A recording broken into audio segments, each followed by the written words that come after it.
Hello, everyone. A very good afternoon.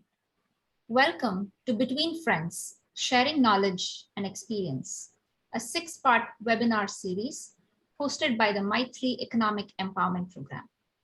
Each month, we will bring you a topic that fosters economic security and confidence to kickstart your careers. Each of our speakers have a wealth of knowledge and experience on these topics that they are willing to share. So thank you for joining us today. This session is for sharing information purposes only, and it should not be interpreted as legal advice. Views expressed by the guests or individuals are not endorsed by Maitri. Maitri is a non-profit organization that provides holistic and confidential services to support and empower South Asian survivors of familial violence in the San Francisco Bay Area. Please see our website at www.maitri.org to learn more about us. Today, in the fifth session of this series, we will hear about the many avenues and opportunities you can explore while you wait in life. All of us have felt like we are on hold at different points in time in our life due to a move, caring for a loved one, immigration barriers, or as a matter of personal choice. Our panelists will talk from lived experiences, the mindset that will help you in this wait, and the many resources and tips for you to navigate through it. What you can expect to leave with from today's session are as follows. Leave with a new perspective and a little more growth mindset. 1 to 2 tangible suggestions you will want to start implementing today. Compiled list of resources, books, and websites for more information on the topics covered. We would also love to understand a little more about all of you and what you are waiting for. So please answer the poll to give us more insight.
Let me close this. Thank you for taking the poll. I would now like to introduce you to our facilitator for this afternoon, Rita Sancheti. Rita has a PhD in organizational psychology and has over 25 years of experience strategizing for people and organizations. Like all of us, Rita has had her share of weight and brings the experience, challenges, and strategies that have helped her. Rita today is joined by Raji Musunapalli and Gayatri Krishnakumar. You will hear more about them from Rita. So sit back and relax. Use the Q&A chat option to ask your questions. We will try to answer as many questions as we can in the time that we have.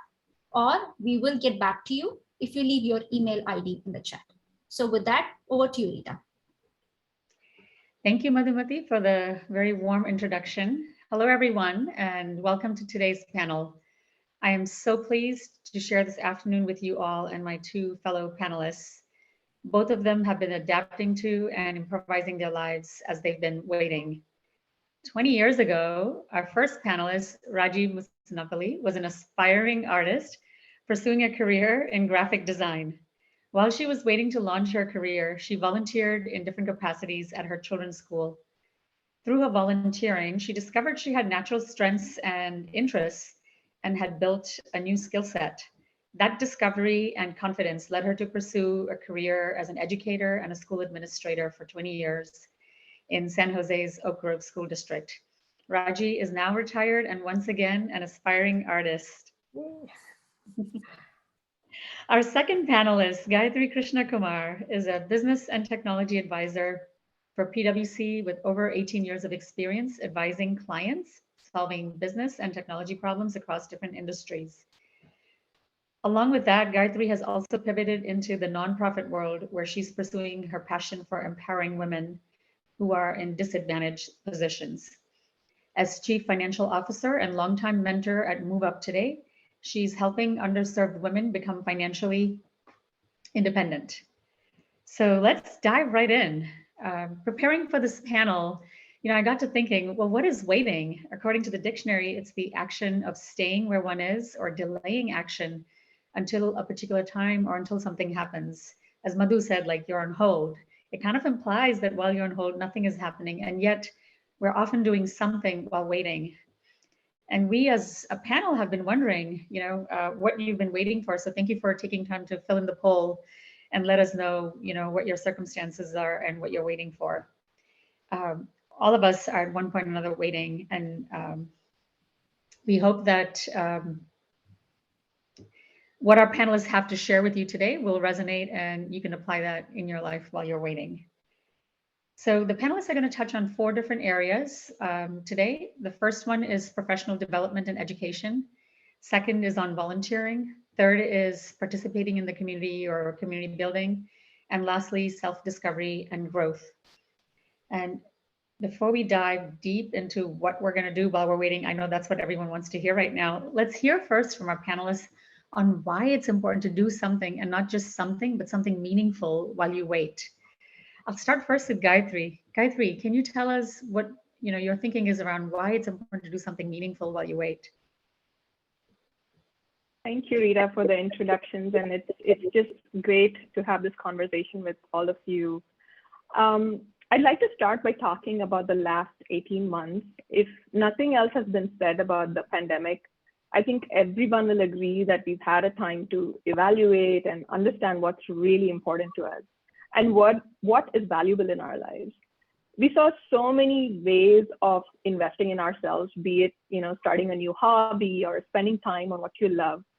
Certainly, we all agree that, time is what is the most valuable thing. Imagine if you're, started learning a new skill at the beginning of the pandemic and stayed consistent.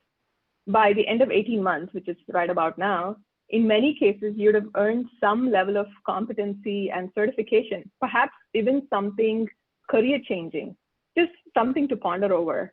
Those are some of my thoughts. Raji, what do you think? Well, thank you, Gayatri and Rita. I think it's a time for self-discovery.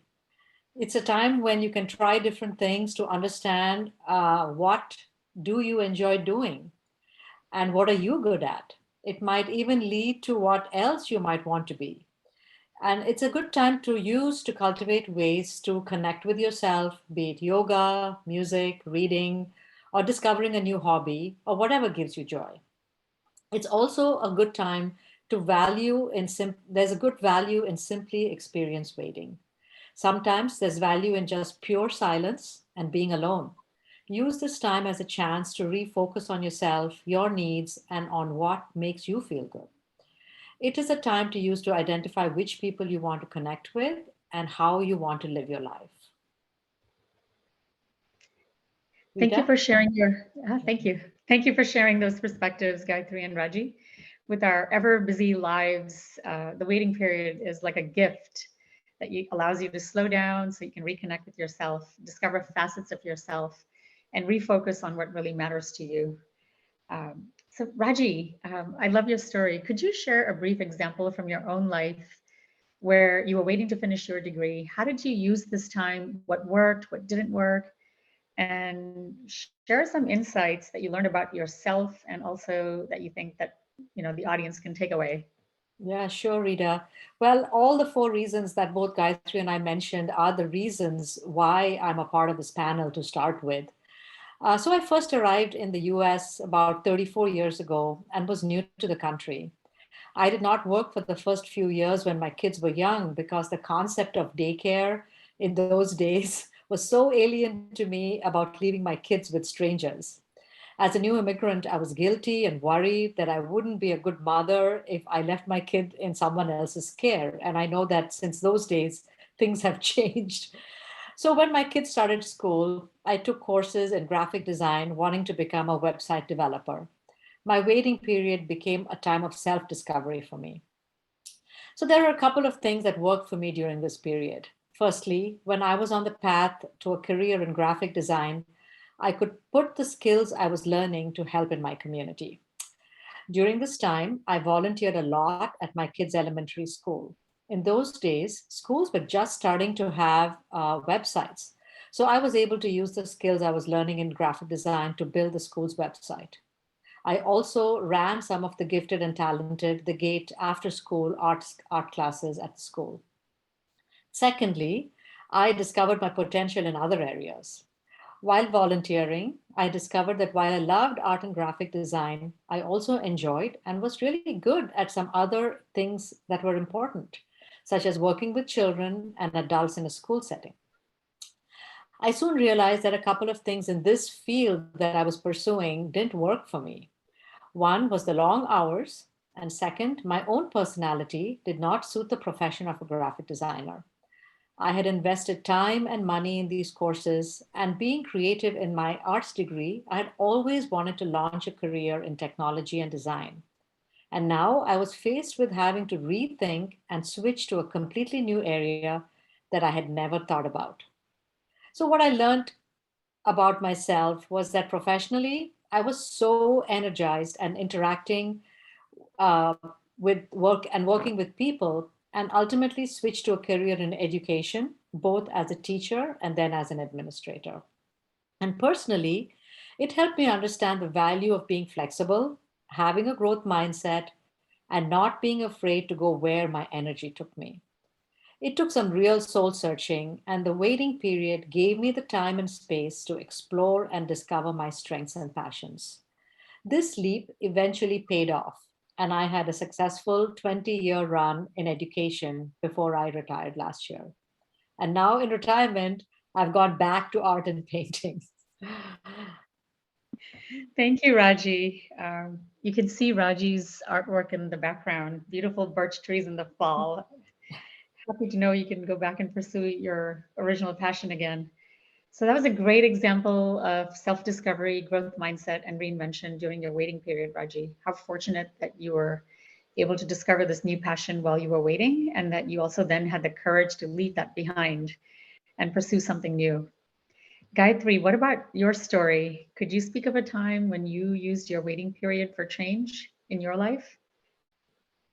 Yeah, thanks, Rita. I mean, Raji's story is incredible, right? It's amazing how she's come back full circle back to art and painting, and now on her own terms, right? Isn't that awesome? That it's a luxury for a lot. It's a dream for a lot of people, but yeah, that's pretty awesome. A time of waiting in my life, I'm looking back, one of the most turbulent times in my career was when I just graduated from my master's in telecommunication, and I landed smack in the middle of the dot-com bust, the recession. It was incredibly hard to, find a job, let alone, pursue my dream in my core field, which is telecom space. A lot of experienced folks were not having much luck finding jobs, and I really did not have the luxury, to wait around to just stick to my dream. I had, student loans to pay. I had to put my younger brother through school as well, and I had other commitments. So, I mean, I had to come up with another plan. In terms of, what worked for me, I want to say flexibility and possibly reinvention. Perhaps back then I had a lot less to lose. But essentially what I did was I assessed the market for my field, and I realized that my core field was just a hard space to pursue. And then instead of focusing on my core skill, I should look at developing like secondary skills which were more marketable. I took some focused training for a couple of months, and then, after several job interviews, landed my first job as a technology consultant. I mean, it definitely wasn't easy, and the waiting period was very emotionally hard. But staying the course and adapting and keeping up the momentum helped move things along in the right direction. Being new in the country, you don't really have a network. So I made every opportunity an networking opportunity. I joined all possible organizations I could at school. I talked to advisors, alumni, friends of friends, relatives, just putting myself out there and constantly sort of channeling all your energy and avenues only into one goal. It takes a lot of energy and effort, but you just never know what connection could lead you to your next opportunity. You kind of have to like put everything out there. On the downside, my dream to have a career in the telecom space never really panned out. But no complaints. I mean, I've had a successful run in the business and technology consulting space. But just in summary, I would say being open to change and being flexible is paramount. And more importantly, today, staying relevant is super, super key. No matter what generation you belong to, I think we should not be afraid of reinventing yourself and sort of being honest with yourself, saying, you know what, I have the skill set, I don't have the skill set. This is what is in demand right now. Just being really open about that. And keeping the momentum, because if you disengage, one tends to lose confidence, and then it can lead to self-doubt, which can be very, very harmful. And lastly, what you do today will just help kind of steer or influence where you land tomorrow. And some things just take time. So that's kind of my story of waiting. And I'm sure everybody's had, faced some situations of uncertainty and anxiousness when, or just waiting on when things will happen. And Rita, I'm sure you have your own story to tell here too, right? Yes, we all do, right? So I guess my story is going to be a little bit different than both of yours. I have other stories too, but I picked this one partly because it just is a little different. It's about a time when I was stuck in a waiting period. I wish someone had reminded me then about the value of time and self-discovery and being really intentional and purposeful then. So this is I was waiting in my work, at work. I had advocated for and helped build a new people analytics team, and I wrote my own job description. I mean, who gets to do that every day, right? I mean, it was great. But it turns out, though, that as the team was ramping up and the day-to-day work wasn't quite what I was mismatched to my job description, and I was not enjoying it. It wasn't giving me energy. I was working late nights. I was stressed. I was miserable, and I didn't have time to be with my kids or my family. My husband was in a startup, and so he was, working, burning the candle on both ends and traveling quite a lot. So I only had one strategy, and that was to do nothing. I figured that all I needed to do was just work hard, be patient, and it was only a matter of time before the team had ramped up, and then I could do the work that I was meant to be doing, or at least until I could figure out what else to do next. Anyway, many months later, I continued to wait, and there was no change in the situation. And finally, divine intervention in the form of my husband and my manager at work led me to, get out of that waiting situation. So things that work for me, I think having the right support network was really valuable during the waiting period, especially when things were so difficult. And multiple conversations with my husband at home and my manager at work finally helped me see the way, and I had to get out of my own way, leap out of the frying pan and into the fire, so to speak. What didn't work was now, when I reflect back on that time, was fear. I was afraid. I think I was afraid that I would take a leap and I would fail. I was afraid to leave behind financial stability, especially while my kids were young and husband was doing the startup. The second thing I would say that didn't work for me was at the time not really believing in myself and giving myself a chance. I wanted to try independent consulting, but it wasn't something that I knew how to even get started on, and I had no time to figure that out. And last was a little bit of not letting go. I helped start the team. I wanted to see its evolution. I wanted to be part of its success. And so that didn't work for me because I just couldn't let go. What I learned personally during that time was that, one, I'm persistent and I hate quitting. I thought if I just dug in and slogged through, I'd get to the other side of the mud. Sometimes I learned that you just have to step around it. Simple, right? Duh. The second thing I learned about myself was that I was really just prioritizing the wrong things while I was waiting. I was not being purposeful and I was not being intentional. and focusing on what I really just valued most, which was my family and feeling joyful and energetic in the work that I was doing. And 3, I realized that I was waiting, but I had a choice in where I can wait. I can wait in a different situation and I can wait in a different place. So that's my story. I hope that with these brief stories, you get a little bit of a sense of why it's important to do something and make it purposeful and intentional while you wait, being open to self-discovery and understanding your own mindset and what happens when you do it right. So let's shift now to, I think everyone's looking for ideas. What can you do while you're waiting? Our panelists will share lots of ideas that may or may not work for everyone at this time. Our hope is that you can take a few tangible ideas with you to try out. So Gayatri, I'm going to start with you next. Yeah, thanks, Rita. Yeah, I mean, that is definitely a different kind of waiting that you shared. And it's funny because you're waiting to get a job, and then if you land in the wrong job, the wait's not worth it, right? You have to reevaluate. Yeah. Well, and okay, talking about what to do while we're waiting, and this is where I think most of us struggle, is what should we do exactly, or rather, what is the right mantra to chant while you wait? And let me also say this, like, if you choose not to leave things to luck, then there's just a ton of things we can do, and we should do. So just kind of breaking this down, I want to talk about 3 key areas or topics today. Entrepreneurship, firstly, building your brand, second, and finding a mentor. So start with entrepreneurship. And when I say entrepreneurship, I don't mean just you starting a company or building a product, but instead focus on the ability to think independently or to drive towards a mission or to own your own projects and execute them. Or it could be something as simple as, writing an article or, developing a course or something like that. I mean, today more than ever, we live in the age of entrepreneurship, where there are just so many platforms that are designed for an individual to excel without the overhead of like managing operations or having a big team or having a big company.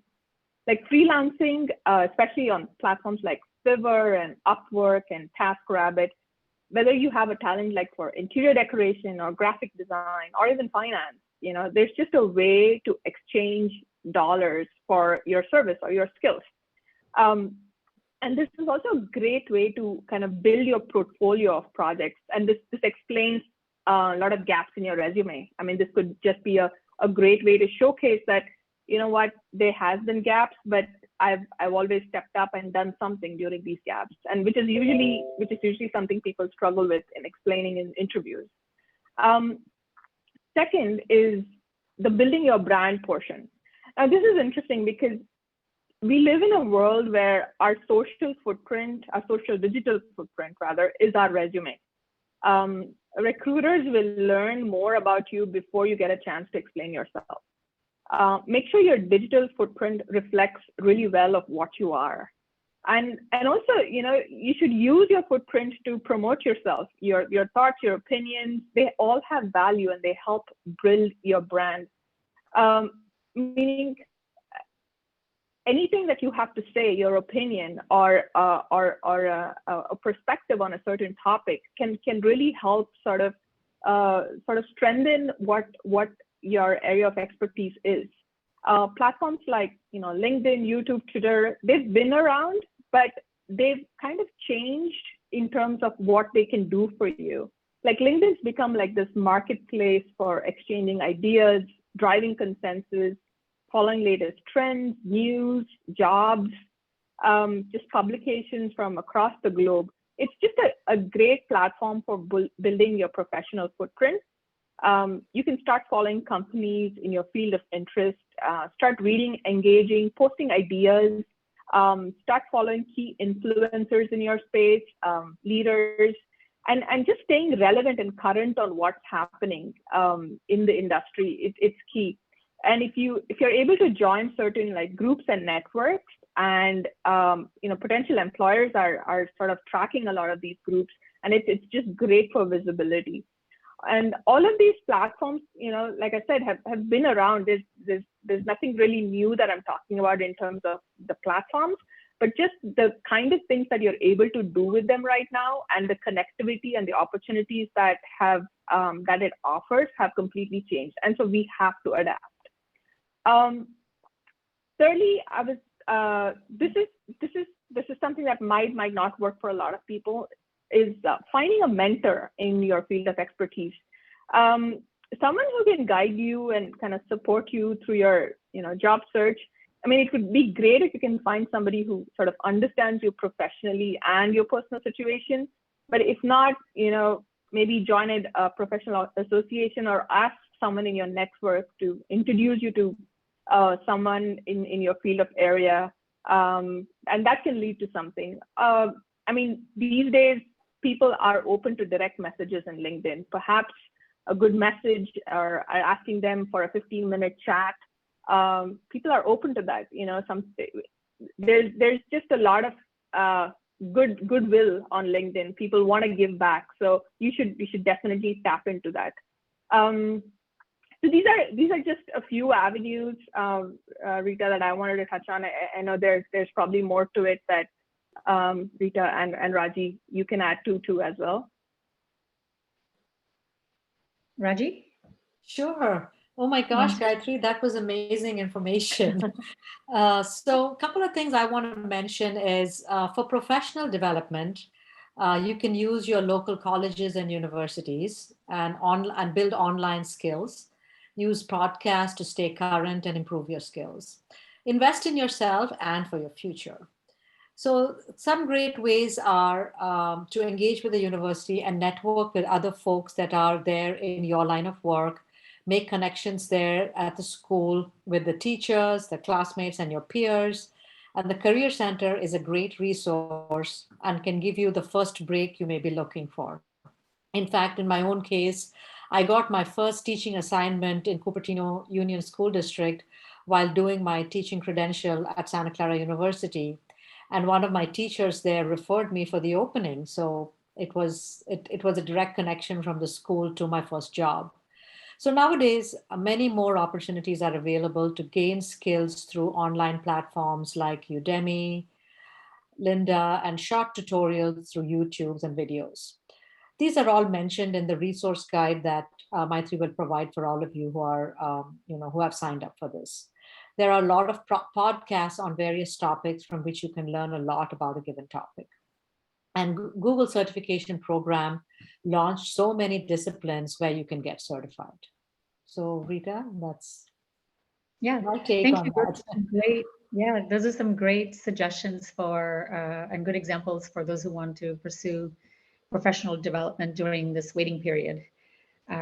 Raji, I know we have a number of members in our audience for a number of reasons are unable to do paid work while they're waiting, especially if you're waiting for work visas. What are some ways that they can volunteer, and what can they gain from volunteering? Sure. So volunteering really helped me discover myself and launch my career. Many small things you can do can lead to something very big. And I'm a good example of that. There is extensive research done on giving. The more you do for others, the happier you are. Think of it as a form of pay it forward. And I want to highlight two areas in volunteering. First, volunteering at a school. This is a great way to build a network, a way to build skills, and a way to connect with the community and find a career. Many volunteer jobs are possible in a school for all types of skills and time availability. So there's a lot of flexibility in that. Examples of volunteering at a school could be fundraising, which includes organizing school auctions, walkathons. You can be managing a team of volunteers, which will help you improve your people skills. Coordinating events helps with organizational skills. Interacting with the school and the broader community helps you hone your communication skills. One can be a room parent in your own child's room or in another child's classroom. And this would include communication with the parents and the teachers, helping organize field trips. This is like managing a mini project, believe me, like putting together schedules, managing the budget, and following up with parent volunteers. A few other things that are at a school site could be being a chaperone for field trips, leading school-wide initiatives, and that's very subjective to the individual schools, school advocacy, and after-school tutoring. The second big area is community-based volunteering. And these can be scheduled on just for a day. It could be for a week, or it could be something that you may be doing on an ongoing basis. So a variety of community-based volunteering opportunities you can do. They could be just something that you do on your own, or it could be with your family and friends. Some of them are like social programs, which include community food banks, like the Mirren Food Bank, soup kitchens, women's shelters, tutoring, the Big Brother and Big Sister mentoring programs. There could be environmental volunteering, such as tree planting, and one example is Canopy. Beach cleanups, example is Surfrider Foundation. You can be involved in civic engagement, and this can be in the form of fundraising, policy work, or working the phone banks. Housing programs could be like a Habitat for Humanity and Christmas in April. And there's lots of personal interest-based volunteerings, and these could be in the form of being a docent at a museum or a tour guide at a botanical garden. So volunteering options can really fit your schedule. And this is a great way to exhibit and learn new skills, network, and have a sense of connectivity with your community and world. So Gayatri, you have anything to add or? Yeah, thanks, Raji. I know it's a tall list of options, and we have a resource guide that I think we can share with everybody. It's obviously, there's just a whole lot in terms of content and resources. Also, I'd like to add that although volunteering, it seems like something that people would do to fill in gaps, it's actually not. It's a great opportunity to sort of exhibit or even get better at some skills that you'll actually use in your job.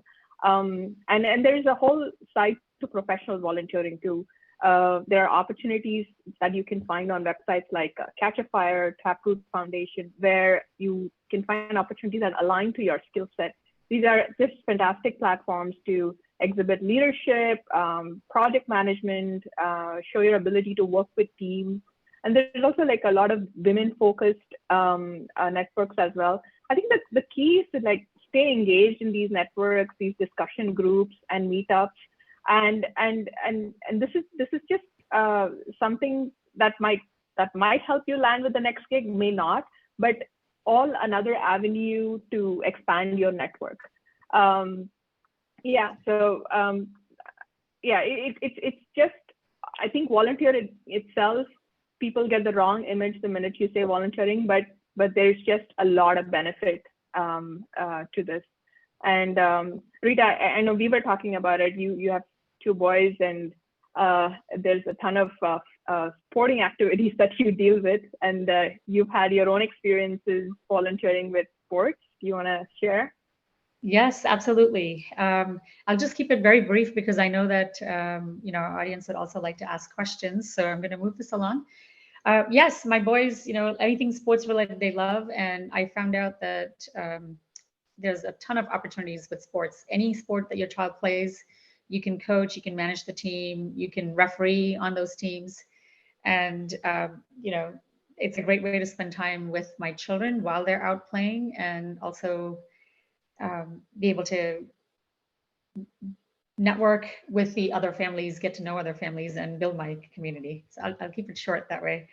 I wanted to switch topics for a little bit because we have 2 more things that we want to discuss, and I wondered if we could just touch on them briefly, and then we can certainly dig into them when we are in the Q&A mode, depending on what the audience really wants to focus on. So Raji, we talked about professional development and volunteering. What about people who are new to the community or new to the country? What kind of, this is less around development, what would you suggest they do while they're waiting? Sure, a great way is to participate in your own community. So nextdoor.com is a good way to get to know your neighbors and find neighborhood resources such as plumbers, handymen, electricians, doctors, name it. You can also get to know what's happening in your neighborhood regarding safety and police and being safe. And what do your neighbors care about and what's happening in your neighborhood? The second thing is getting around, joining a walking group in your neighborhood. I recently actually started taking my dog to the dog park and made many new friends. You may find a tennis partner or learn some new gardening tricks from a neighbor. And thirdly, join a community based organization. And one of them could be going to a physical structure such as a church or a temple, synagogue. And there may be some specific to our Indian culture, such as the Jain Mandir, Chinmaya Mission, and Swaminarayan Temple, where not only your children can learn the home language and about your culture, but it's a great way for parents to network with each other as well.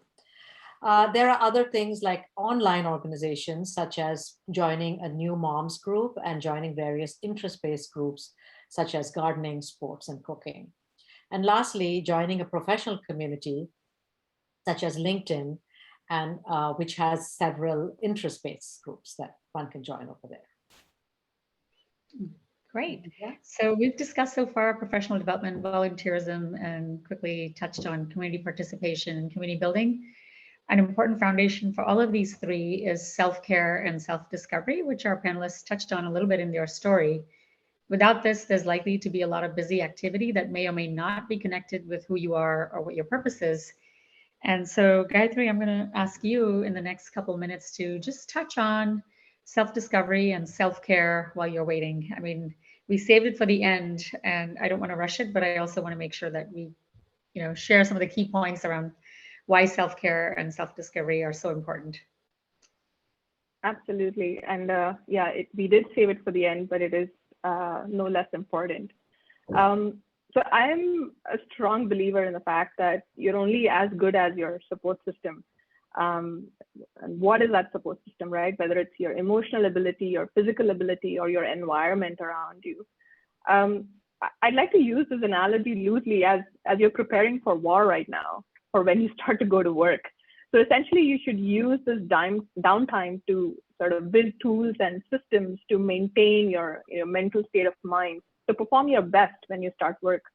Perhaps it's a hobby that like calms you down, or an exercise routine. Just, having all of this in place really, really helps for when you get started with work. On the other hand, you also need to prepare your environment, like negotiating your role in your household, for example. It's not very natural for women to ask for support, but we all need to get away from the idea that we need to do it all or it won't get done. We need to start delegating and making compromises. I mean, the more simplest example I can come up with is I started getting my son, he's a 12-year-old boy, to start unloading the dishwasher. Now, this comes with a compromise where I have to be open with him putting things back wherever he thinks they belong versus where I think it should be in the kitchen. But we got to meet in the middle somewhere. And this is going to take time and some iterations before he can actually fully take over this task, right? So it's just little things like that that'll help your environment. You got to help your environment help you. I'm sure Raji has her own stories and bits to share as well. Raji? Absolutely, and it's so important to establish routines. I think routines, and as boring as it sounds, makes everyone feel safe and empowers you and your children, and it helps make your family independent, and you can manage your daily routine as if you have a job.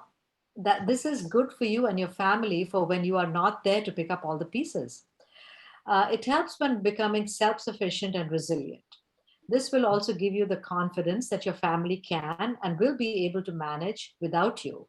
This relieves a lot of stress that moms go through because they are so used to doing everything on their own.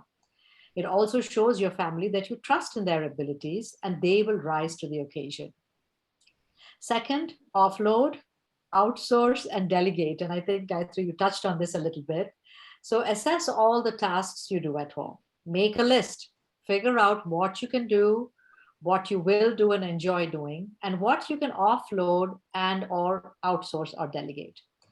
Ask yourself, what is 1 hour of my time worth? All that said, think about what really matters and what you want to prioritize. Lastly, and most importantly, take care of your health. Be disciplined with a workout routine. Go to the gym, take care of yourself. As we've all heard on every flight we've been on, put your oxygen mask on first before you can help others. I'd like to end it with that. Thank you, Raji. So we've covered 4 different areas and lots of great ideas from the panelists. I would love to hear from the attendees today. What are some things that you have tried that you'd like to share with each other and with us?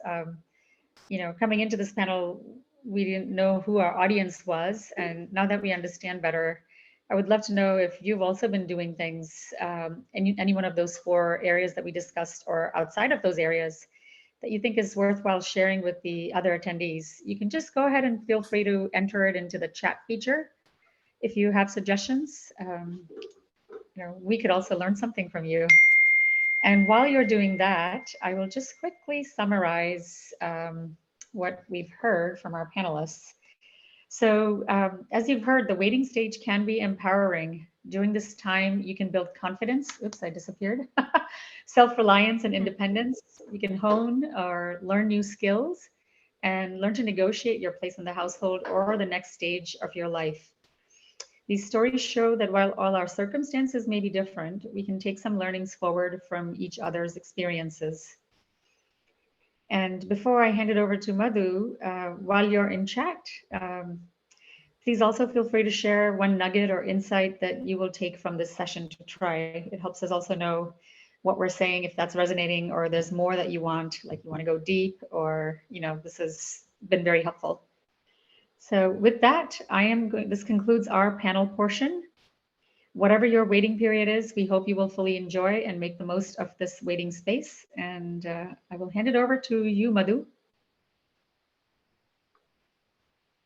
Thank you so much, Rita. We are still waiting for folks to share their comments, but in the meantime, we do have some questions for the panel on this topic.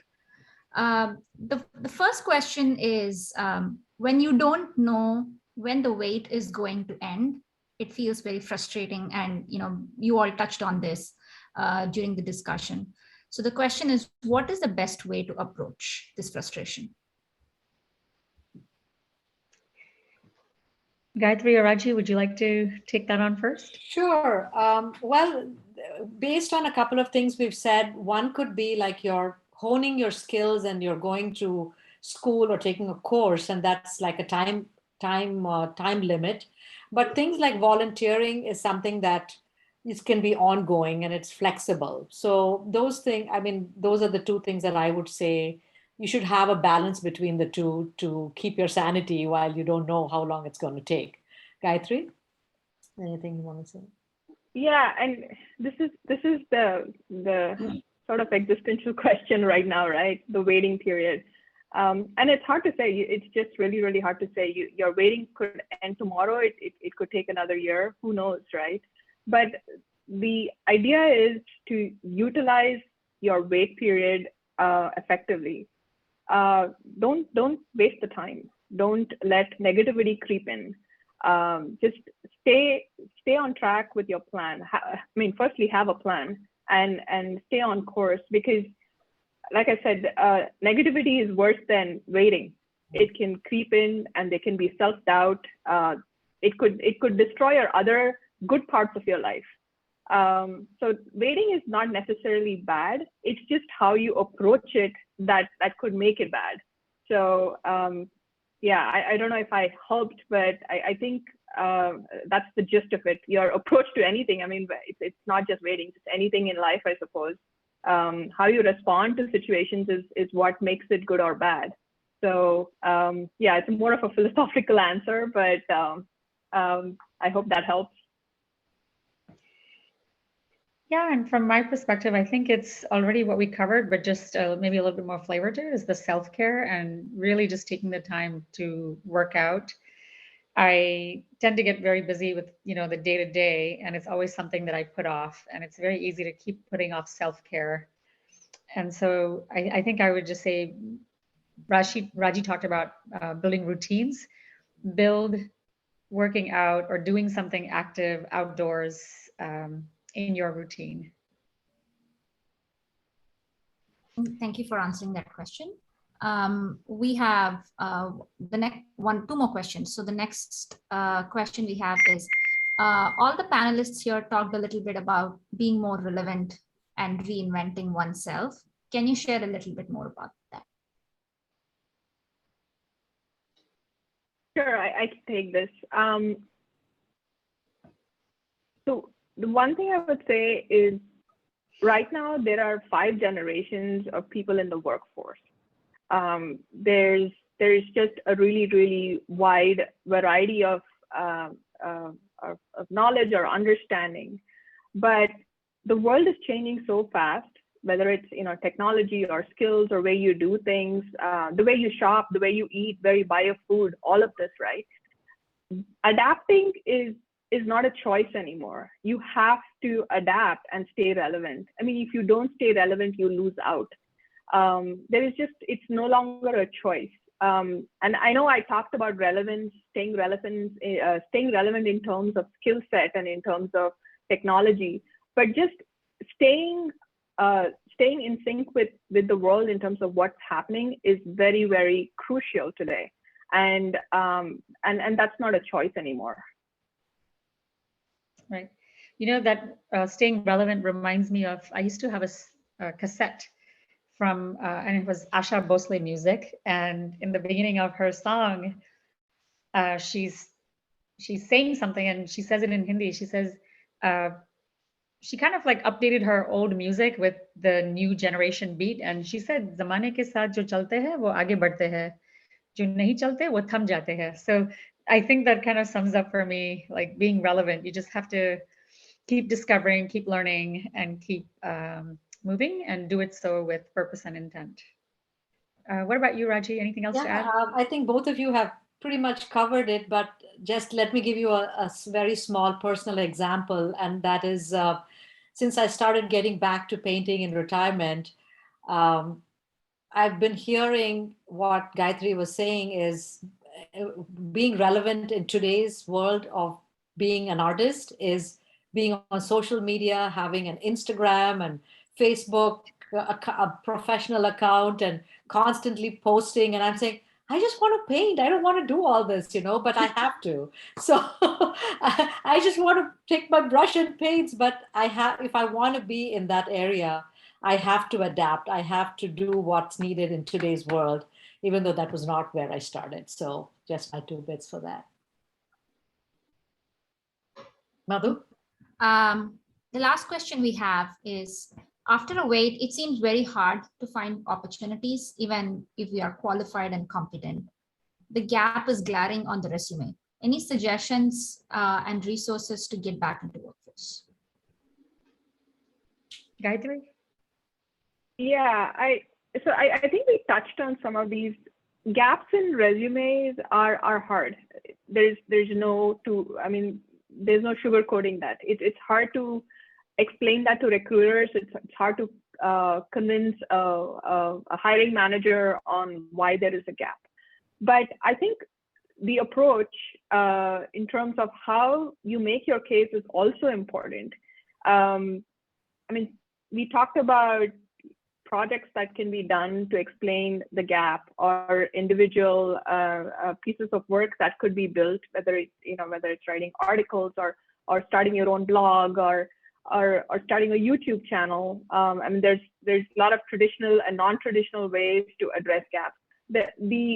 What hiring managers are more interested is to see that there has been activity, or there is entrepreneurial skills in you, and that you can adapt and mold. And if there's some way to support that, if you can show proof of how you've evolved during that gap, it may not be a paid opportunity. It's just it could be a side project that you've done, and that's helpful too to build your case. One thing I would say is, when you're approaching a job and you have to explain your gap, I don't think there should be any guilt in the fact that you've had a gap. There should be pride that you had to make that choice, and you made that choice, and now you're ready for work. So the way you message things is very, very key in terms of the changes that were in life that you had, I mean, the circumstances for which you had to, choose a certain path, and now that you're here. So it's about the approach and messaging to the gaps in your resume. Yeah, I absolutely agree with Gayatri. I think staying authentic and owning that time that you had the gap, and being proud of what you did. It could be a hobby, it could be something that you developed which had nothing to do with your career, but saying that I am so proud that I used this time to develop this skill.